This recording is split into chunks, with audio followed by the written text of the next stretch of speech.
Hello everyone, আসসালামু আলাইকুম। কেমন আছেন সবাই? আশা করি সবাই অনেক বেশি ভালো আছেন। আর আমিও আপনাদের তো অনেক বেশি ভালো আছি। আজকে আমি আপনাদের এমন একটা জায়গায় নিয়ে যাব যেখানে গেলে আপনাদের মন প্রাণ দুইটাই অনেক ভালো হয়ে যাবে। অনেকদিন পর রূপদিয়া স্টেশন থেকে খুলনা স্টেশনে যাইতেছিলাম। বড় কথা হচ্ছে রূপদিয়া থেকে খুলনায় তো বাসেও যাওয়া যায়। তো ওই যে জ্যামজট মানুষের গুতাগুতি খাওয়ার থেকে ট্রেনে যাওয়া অনেক বেটার। কারণ ট্রেনে গেলে আপনি অনেক সুন্দর সুন্দর ভিউ দেখতে পারবেন, সুন্দর সুন্দর জায়গা দেখতে পারবেন। বাসে গেলে ওটা কখনোই দেখতে পারবেন না। রূপদিয়া স্টেশনটা আগের থেকে অনেক জোস করছে, দেখতে অনেক ভালো লাগে।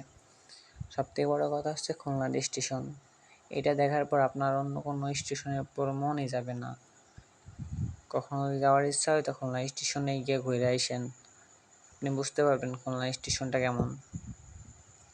বড় কথা হচ্ছে এখানে গেলে আপনি সুন্দর সুন্দর পিক তুলতে পারবেন, সুন্দর সুন্দর ভিডিও করতে পারবেন। আমি ওইটার জন্যই গেছিলাম, সুন্দর সুন্দর ভিডিও করবো, সুন্দর সুন্দর পিক তুলবো। দেখতে দেখতে খুলনা স্টেশনে চলে আসছি। নেক্সট পার্টের জন্য কমেন্ট। আজ শহর জুড়ে নেই কারো মুখে হাসি।